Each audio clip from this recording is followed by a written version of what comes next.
तो परिचय चाहिए। राजुद्दीन गादरे, बहुजन मुक्ति पार्टी से राष्ट्रीय प्रवक्ता। राजुद्दीन साहब, ईरान, इजराइल और अमेरिका के बीच युद्ध चल रहा है और उसमें अयातुल्ला खamenei जो सुप्रीम लीडर थे इराक के, वो शहीद हो गए हैं। इस युद्ध का कितना नुकसान होने वाला है पूरी दुनिया को?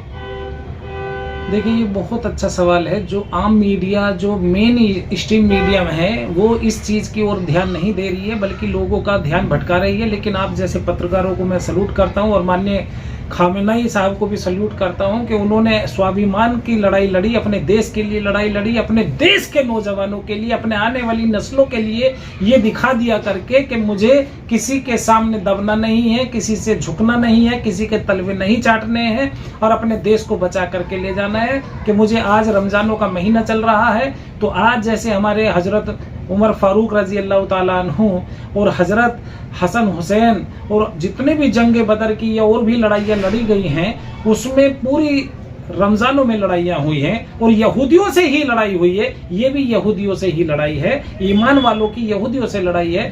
तो ये देखिए कि इस देश का पैगाम किस तरीके का जा रहा है। एक हमारे देश का पैगाम है, भारत का, जो हमारे देश में आर्थिक कमजोरी तो हो ही रही है, लगातार अपने देश को लूटा जा रहा है, हमारे देश के प्राइम मिनिस्टरों के जरिए से लोगों को भगाया जा रहा है, या उस सरकार का जो आज तक पता नहीं कर पा रही है। यदि आम जनता किसी का 1000 रुपया या सुई का भी धागा या कुत्ता भी चोरी हो जाए तो उसके लिए खोज में लगा देते हैं, लेकिन हमारे यहाँ से अरबों खरबों रुपया आर्थिक कमजोरी करके जो भाग गए, मोदी, नीरव मोदी, पता नहीं कौन कौन से 27, 28, 29 या 36, 50 लोग हैं और उनको भगा दिया गया। आज तक उनकी खबर आज हमारा सवाल ईरान और इजराइल को लेकर है, ना कि किसी दूसरे मुद्दों को लेकर है। लेकिन जिस तरह से उनकी शहादत हुई, उस पर इंडिया में जो मुसलमान हैं वो गम का इजहार कर रहे हैं, दुख का इजहार कर रहे हैं, कई जगह मार्शल जुलूस निकाल रहे हैं।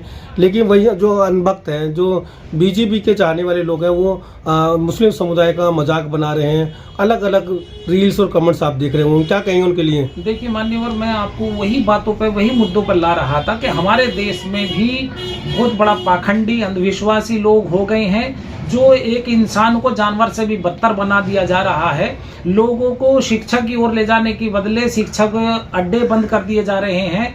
अब दूसरा, यदि मुस्लिमों को परेशान करते हैं तो मुस्लिम समाज एक इस्लाम मजहब है और इस्लाम मजहब क्या है कि समता, समानता, न्याय, बंधुता और स्वतंत्रता पर आधारित है, जो हमेशा भाईचारे की, एक दूसरे के समन्वय की, सौहार्द की बात करने वाला एक ईमान का, एक दीन का एक मैसेज है। वो धर्म नहीं है, धर्म के मायने तो धंधा होता है, लेकिन वो एक दीन है, वो एक विचारधारा है। उस विचारधारा पर लोग चलते हैं, अपने दीन की, ईमान की रक्षा के लिए जान देते हैं, क्योंकि उसमें बतलाया जाता है कि अपने देश के संविधान के लिए कैसे मरना मिटना है। अब हमारे भारत देश की ही यदि बात करें तो मुसलमान सबसे ज्यादा कॉन्स्टिट्यूशन को मानने वाला है, संविधान को मानने वाला है, न्यायिक व्यवस्था पर मानने वाला है। लेकिन जो ये हिंसक लोग हैं, वो पूरे देश में आज मुस्लिमों के घरों पर झंडा लगाते हैं, उनके मस्जिदों के आगे आतंक बचाते हैं। लेकिन सवाल मेरा यह है कि जो जुलूस निकाला जाए लखनऊ में, मैं वही आ रहा हूँ, आप तो मुझे भटकाओ मत ना। नहीं, मैं नहीं भटका रहा, जवाब दे रहा हूँ, वो वही जवाब दे रहा हूँ जो आप चाहते हैं।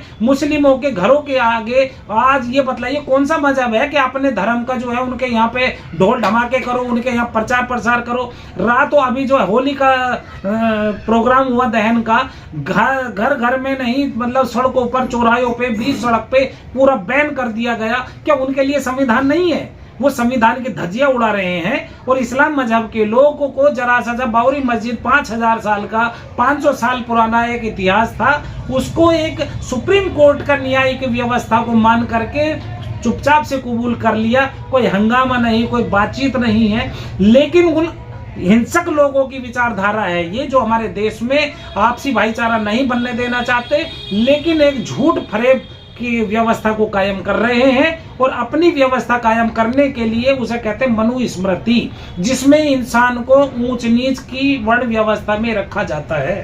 भारत के हमेशा ईरान ने साथ दिया है, चाहे वो इस्लामिक क्षेत्र का मुद्दा हो, जो कश्मीर का मुद्दा है, चाहे कोई और मुद्दे हुए। तेल को भी उन्होंने जो इंडियन रुपीस का हवाला था उसके अकॉर्डिंग तेल दिया है ऐसी स्थिति में हमारे भारत को, और भारत का हमेशा उन्होंने साथ सहयोग के लिए खड़े हुए। मेरा सवाल का जवाब नहीं है। मैंने कहा कि जो हिंदुस्तान में मुसलमान जुलूस निकाल रहे हैं, गम का इजहार कर रहे हैं, उस पर जो दूसरे पक्ष के लोग हैं वो जो है मजाक बना रहे हैं कि जंग जो है इजराइल की और ईरान की है और गम यहाँ के मुसलमान मना रहे हैं। मेरी सरकार में वही तो बतला रहा हूँ, आप समझ नहीं रहे। इस्लाम मजहब उसका ही नाम है कि जो सच्चाई है उसके लिए खड़े होना। जब एक इंसान अपने देश के लिए मर रहा मिट रहा है, कुरान पाक में लिखा हुआ है, जिस देश की रोटी खाते हो, जिस देश में रहते हो, उस देश के संविधान के अकॉर्डिंग, उसके कानून के अकॉर्डिंग, उसके पब्लिक के लिए, उसकी जनता के लिए हमेशा खड़ा होना है। तो आज उनका सलूट कर रहा है हर एक कोई। लेकिन जब हमारा देश इस ईरान के साथ में हमेशा रहा है और आज नहीं है, तो वो इंसानियत के जो लोग हैं वो उसके साथ खड़े हुए हैं। चाहे वो मुस्लिम हो, सिख हो, बौद्ध हो, लिंगायत हो, कोई भी इंसान हो ईमान की बात करने वाला, वो आज ईरान के साथ खड़ा है। जबकि ईरान जो है इस्लामिक कंट्रियों पर दाग रहा है मिसाइलें, लेकिन वो किस पे दाग रहा है? जो वहां पर आतंकी विचारधारा के दो देश हैं, एक इजराइल और एक अमेरिका, उन दोनों ने तबाह कर रखा पूरे वर्ल्ड को, पूरी वर्ल्ड की पीस को, जो शांति व्यवस्था उसको तहस नहस कर रहा है। जो सवाल आपसे ऐसे हमारे देश में है। सर, जो सवाल आपसे पूछा जा रहा है आप उस पर नहीं आ रहे, आप बाहर जा रहे हैं। आपसे पूछा जा रहा है हमारे देश के अंदर हिंदू रक्षा दल के कुछ कार्यकर्ता हों या अन्य संगठन के कार्यकर्ता हों, वो देश के अंदर एक जश्न का माहौल मना रहे हैं और यानी कि नेतन्याहू की पूजा कर रहे हैं, उनकी आरती उतार रहे हैं और देश में एक नफरत का जहर घोल रहे हैं। इस पर क्या कहना चाह रहे हैं? मैं मान्यवर वही बतला रहा हूँ बार बार, मैं इसी मुद्दे पर आ रहा हूँ।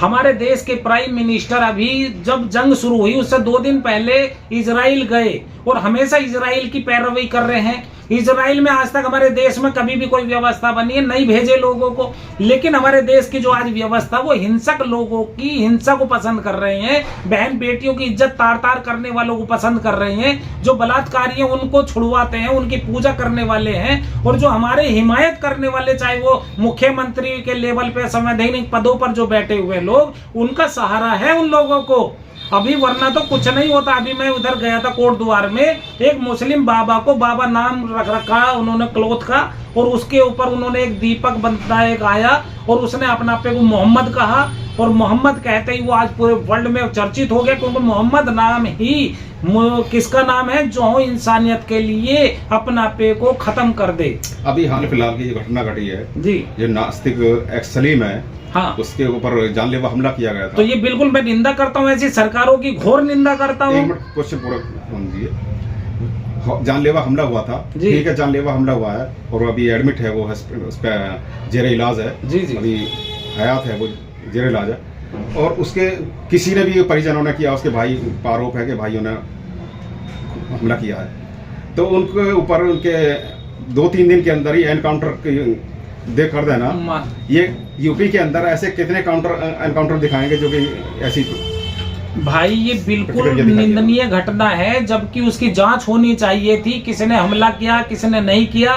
लेकिन पुलिस की दरिंदगी देखिए, उसकी व्यवस्था, जो मैं वही बता रहा हूँ कि संवैधानिक पदों पर रहते हुए लोग संविधान की रक्षा नहीं कर रहे, बल्कि संविधान के विरोध में जाकर के काम कर रहे हैं। हमें उस देश को, उस व्यवस्था को बदलने के लिए हम लोग काम कर रहे हैं। बहुजन मुक्ति पार्टी बहुजनों का काम है, जिसमें मुस्लिम, सिख, ईसाई, बौद्ध, लिंगायत सब लोग हैं।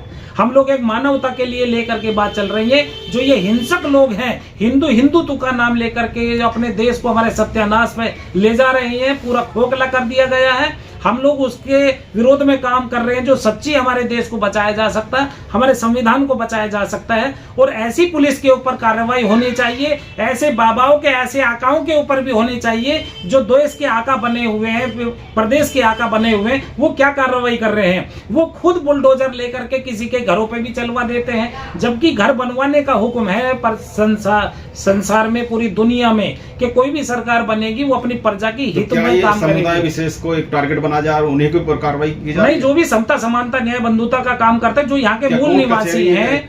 कोर्ट कचहरी, न्याय प्रणाली कोई मानी नहीं रखती। हाँ, तो इनके लिए नहीं है, इनके लिए वही व्यवस्था परिवर्तन के लिए हम लोग काम कर रहे हैं। वामसेप जो विचारधारा लोगों के अंदर कूट करके काम कर रही है, जा करके कि गांव में, मोहल्ले में समता, समानता, न्याय, बंधुता और स्वतंत्रता पर आधारित समाज और देश का निर्माण करने के लिए हम लोग काम कर रहे हैं। लेकिन ऐसे लोगों को हमारी यदि सरकार आती है तो चुन के उन लोगों को बदला किया जाएगा। 3 दिन के अंदर एनकाउंटर कर दिया जाता है। ये गलत है, बहुत गलत है। नासिर जुनैद का जो हत्यारा था, जिसने आग लगा दी थी, जिंदा जला दिया था उनको, और उसको बेल हो जाती है। न्याय व्यवस्था पे, विधायिका पर, कार्यपालिका पर, मीडिया पर, सबका उन लोगों का 2-3% के लोगों का कब्जा है। उसमें कुछ लोग ऐसे मनुस्मृति के प्रवृत्ति के लोग हैं जिन्होंने पूरे देश पे आतंक मचाया हुआ और वो आतंकी लोगों का हिमायत में खड़े हैं। साबित हो रहा है कि न्याय जो प्रणाली है, कोर्ट है, कचहरी है, सब बर्बाद है, ताला लगा दिया जाए, प्रशासन अपना। ये तो वही है, ये तो देखो सामंतवादी व्यवस्था कायम हो गई है। जब नया संसद बना तो वहां सिंगोल को ले जा करके स्थापित किया गया। जो अनपढ़ लोग जो जंगलों में भटकने वाले हैं, उन साधु संतों को मैं जबकि मतलब सलाम करता हूं साधु संतों को। साधु संतों का मतलब है कि मानवता के लड़ने लिए मरने वाले। अभी देखिए ईरान के बादशाह अपने आप को शहीद करना मंजूर करा, लेकिन अपनी जनता को मरवाना मंजूर नहीं किया है। और ऐसे देश का हमारा प्राइम मिनिस्टर नहीं है। हमारे देश के प्राइम मिनिस्टर का नाम एपस्टीन फाइल में भी आ जाता है। सैल्यूट है ऐसे लीडर है नहीं, हम अपने देश के प्राइम मिनिस्टर को कैसे सल्यूट कर लेंगे? वो तो ईवीएम के घोटाले से बन रही हैं, ईवीएम के ऊपर विश्वास करते हैं। खामनेई साहब को सल्यूट करते हैं और ऐसे देश का प्राइम मिनिस्टर होना चाहिए। और हमारी पार्टी, हमारे संगठन के लोग जो है इस तरीके का काम करते हैं कि अपने बहुजन जितने भी मूल निवासी हैं, चाहे वो मुस्लिम हो, सिख हो, बौद्ध हो, लिंगायत हो, कोई भी A to Z जो भी मूल निवासी है, 90% के लोग यहाँ के मूल निवासी है। लेकिन जो विदेशी लोग हैं 10% के लोग वो हमारे देश पर राज कर रहे हैं। अफसोस की बात है। एक सवाल में रख रही है कि कोई सवाल नहीं करा, विपक्ष बिल्कुल चुप है, सत्ता पक्ष तो उनका है। विपक्ष क्यों ना चुप होगा? जो बाबा बैठे हुए हैं, जो उनके सहयोगी संगठन हैं, वो आए दिन आकर के कुछ पूछे ना पूछे लोगों के घरों पर, जिन्होंने अपना जीवन लगा दिया घर बनाने में, अपने बच्चों को संभाल। तो फिर आप भी चुप हो जाए, आप भी नहीं बोले? विचारधारा पे आप भी चुप हो जाए, आप भी नहीं बोले? मैं कैसे चुप हो जाऊंगा? मैं तो अपने जान माल का और हिस्सा जो है सारा कुछ कुर्बान किया हुआ अपने देश के लिए, अपने। आप भी तो विपक्ष में है ना? मैं बिल्कुल, मैं तो नॉन स्टॉप रहता हूँ। मैं तो काम करता हूँ हक के लिए। हमारे यहाँ डरना नहीं बतलाया गया, क्योंकि हमें मौत तो एक दिन आनी है और इस दुनिया में दफन होना ही होना है। कोई यहाँ से जिंदा होकर के नहीं आया। 9 महीने तक अपनी माँ के पेट में रहते हैं और वो अपनी यहाँ पे मैं तूती बजाने लगे। वो कोई इंसानियत नहीं है, मानवता देश के अंदर सेकुलर पार्टियां हैं, सिर्फ मुस्लिम को वोट की राजनीति करती थी, उनको मुस्लिमों की वोट चाहिए। और जो इनके अत्याचार हो रहे हैं मुस्लिमों के ऊपर, समुदाय विशेष के ऊपर अत्याचार हो, बहुत अच्छा सवाल है, बहुत अच्छा। तो इसके ऊपर आवाज नहीं उठाएंगे वो? मान्यवर ऐसा है, देखो मुस्लिम समाज की खुद की गलती है, वो अपने पैरों पर खुद कुल्हाड़ी मारते हैं। मुस्लिम समाज आज तक भी किसी भी पार्टी में अपनी व्यवस्था लिखित में नहीं ली। जब देश की आजादी हुई तो उससे आजादी से पहले ये था कि जितना भी मुस्लिम कंट्री, मुस्लिम देश है वो बनाया गया, लेकिन उसके लिए ये तरतीब हुई थी कि जितना मुस्लिम जहां पर भी है 30% का है तो वो मुस्लिम कंट्री कहलाएगा।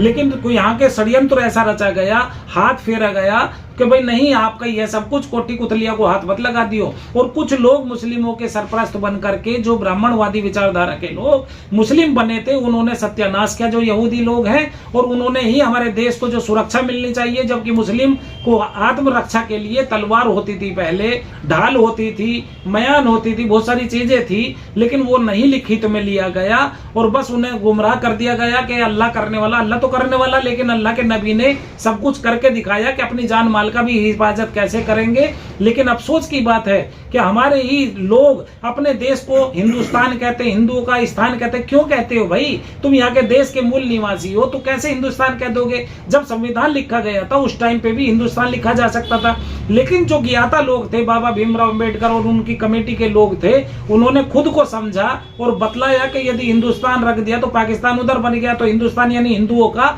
यानी कौन हिंदू है? यानी ब्राह्मण, बनिया, ठाकुर।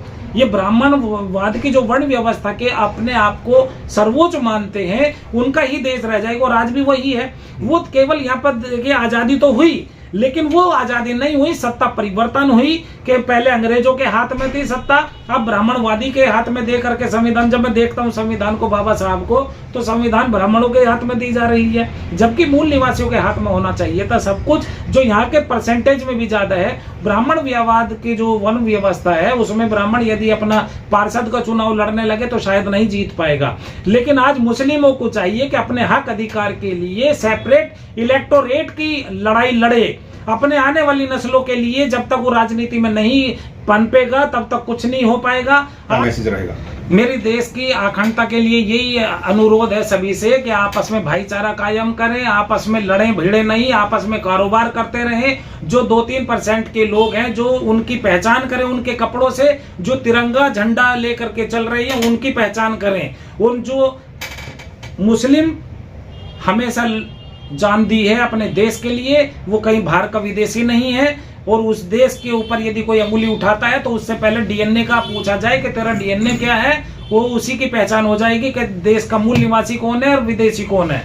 यदि देश में यदि ये नहीं लागू किया गया तो मुस्लिम ऐसी अत्याचार में आएगा, चाहे वो सपा हो, बसपा हो या कांग्रेस हो, इनके चक्कर में ना पड़े, अपने हक अधिकार की लड़ाई लड़े, लिखित में पूरा प्रमाण ले और अपने आने वाली नस्लों को बचाए, तब जाकर के हमारा देश, हमारा समाज सुरक्षित हो सकता है। और जो गैर मुस्लिम समाज के लोग हैं वो मुस्लिम समाज को अपने डीएनए का टेस्ट करा लें, वो भाई ही निकलेगा, चाहे वो ओबीसी से कन्वर्ट हो, चाहे वो एससी से कन्वर्ट हो। और एससी और एसटी से कन्वर्ट 340 और 341 अनुच्छेद को लागू करने के लिए वोट का अधिकार करे। 2 वोट के हक अधिकार की एससी एसटी को पूरी तरीके से छूट मिलनी चाहिए, हमारा देश बच जाएगा आराम से। और ये जो बीजेपी का साथ दे रहे हैं एससी एसटी के लोग, वो अपने आप को भी धोखा दे रहे हैं, अपने समाज को भी और अपने आने वाली नस्लों को भी। उनसे बचाइए। Thank you.